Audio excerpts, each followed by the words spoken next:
વૈશાખની ગરમીમાં અઢળક ઘરેણાં અને લગ્નની ભારે સાડીના ભારથી મીરા પરસેવે રેબઝેબ થઈ ચૂકી હતી. તેમ છતાં એ મૂંગા મોઢે લગ્નના બધા રીતિ રિવાજો નિભાવી રહી હતી.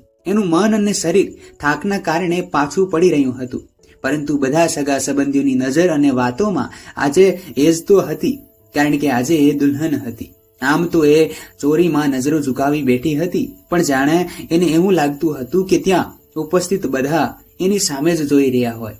એ કારણસર એ એકદમ ગર્વથી ગુજરાતી સુવ્યવસ્થિત રીતે બેસવાનો પ્રયાસ કરી રહી હતી. ક્યારેક મોકો મળતા એ ઘૂંઘટમાંથી આજુબાજુ નજર ફેરવી લેતી. લગ્નના ઘણા ખરા રીતિ રિવાજોથી મીરા થાકીને લોથપોથ થઈ ચૂકી હતી, અને એની સાસરીમાં આજે એનો પ્રથમ દિવસ હતો. ગૃહ પ્રવેશ થયા બાદ મીરા એના સાસુ ગંગાબેનને જુએ છે. ભારેખમ લાલ સાડી પહેરીને માથે મોટો ચાલ્લો કર્યો હતો. સ્વભાવે થોડા ઉગ્ર લાગી રહ્યા હતા.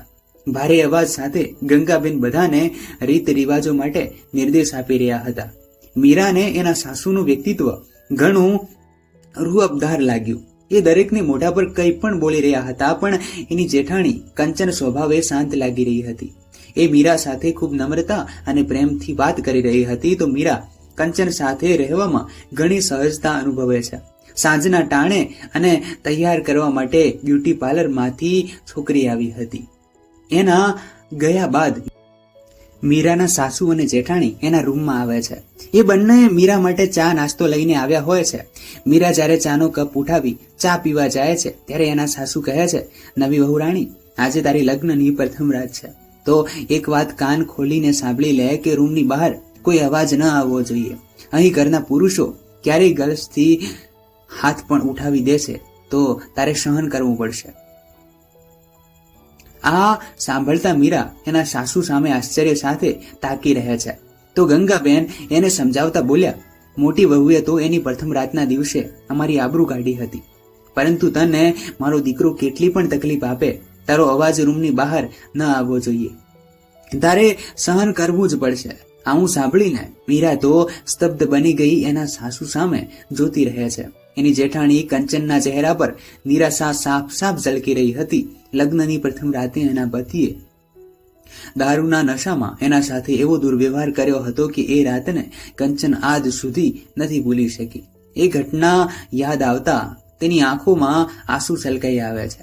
જો કે એ પછી તો ધીરે ધીરે એણે તેના પતિને સમજાવીને સારા રસ્તે લાવી દીધો હતો, પરંતુ આજે સાસુના મોઢે રાતની વાત સાંભળતા ફરી એનું મન બેચેન બની ગયું હતું. એ વિચારમગ્ન થઈ ગઈ કે આ ફૂલ જેવી કોમળ દેખાતી મીરા સાથે ભાવેશ કોઈ દુર્વ્યવહાર કરશે તો બિચારી મીરા કેવી રીતે સહન કરી શકશે. સાસુ તો એમની નવી વહુને સલાહ આપી રૂમની બહાર ચાલ્યા ગયા.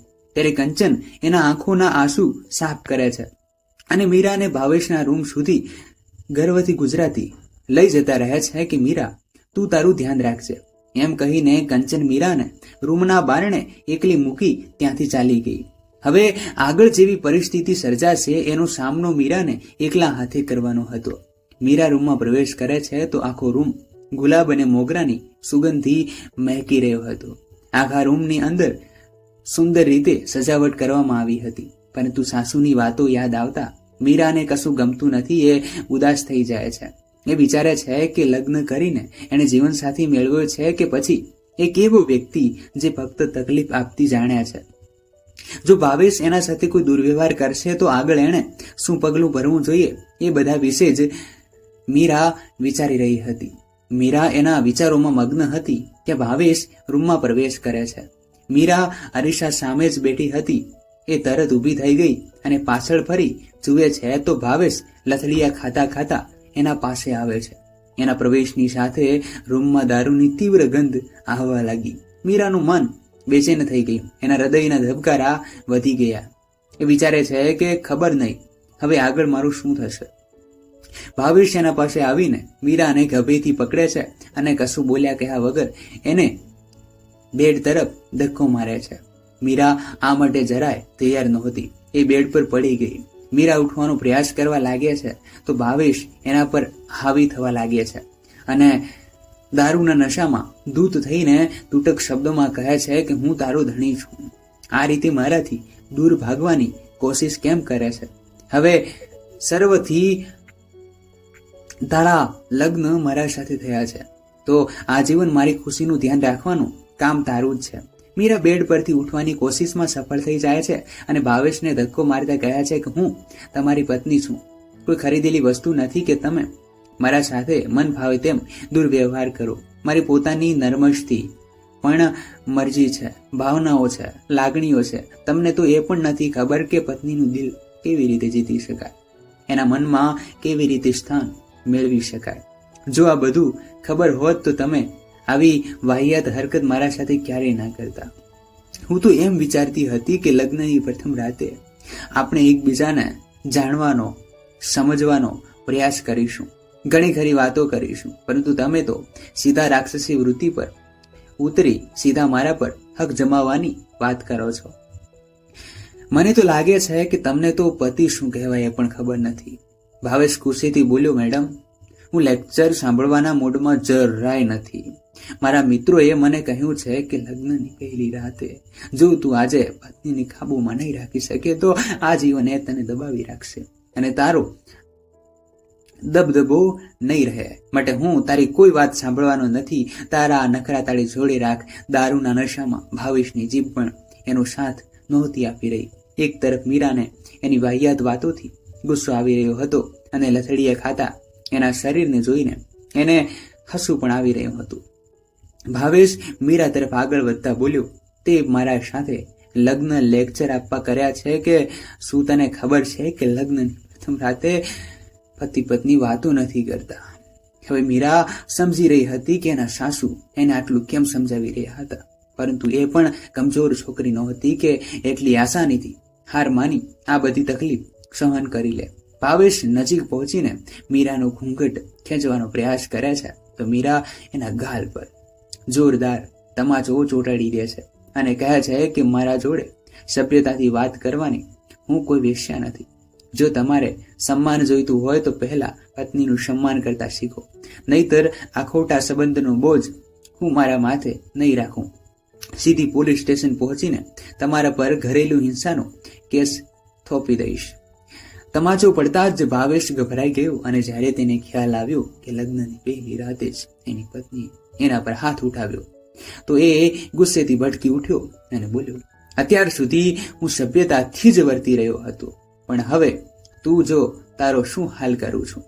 એમ કહીને એ મીરાને તમાચો મારવા જાય છે કે મીરા એનો હાથ પકડીને મરડી નાખે છે, જેથી એને તકલીફ થતા એના મોઢેથી જોરથી ચીસ નીકળી જાય છે. મીરા કહે છે કે જો તમારે એ સંબંધ જાળવી રાખવો હોય અને એક આદર્શ પતિ તરીકે રહેવું હોય તો આપણે તમાશો નહીં, મર્મથી ઉતર્યા બાદ કાલે સવારે શાંતિથી વાત કરીશું, નહીતર મને આ સંબંધ પર પૂર્ણ વિરામ મૂકતા એક સેકન્ડ પણ નહીં લાગે. ભાવેશના તો હોશ ઉડી ગયા. એણે એના પસંદની સુંદર કન્યા સાથે લગ્ન કર્યા હતા. લગ્ન થયા બાદ તો એની ખુશીનો પાર નહોતો. એના મનમાં ઘણી ખુશી હતી કે આજે એ એની પસંદની સુંદર કન્યા સાથે લગ્ન કરીને એની પત્ની બનાવીને એ લાવ્યો છે, પરંતુ એને સ્વપ્ને ખ્યાલ નહોતો કે આ સુંદર અને કોમળ દેખાતી મીરાનું આવું સ્વરૂપ પણ હશે. ભાવેશ મીરા સામે કરગરીને કહે છે, મહેરબાની કરીને આ રૂમમાં ઘટેલી ઘટના અને વાત આ રૂમની બહાર ન જવી જોઈએ, નહીતર આખા સમાજમાં મારી આબરૂ નીકળી જશે. મીરા, મને માફ કરી દે. હું વચન આપું છું કે આજ પછી તારા સાથે ક્યારેય આવો દુર્વ્યવહાર નહીં કરું. આ સાંભળીને મીરાના મોઢા પર સ્મિત આવી જાય છે.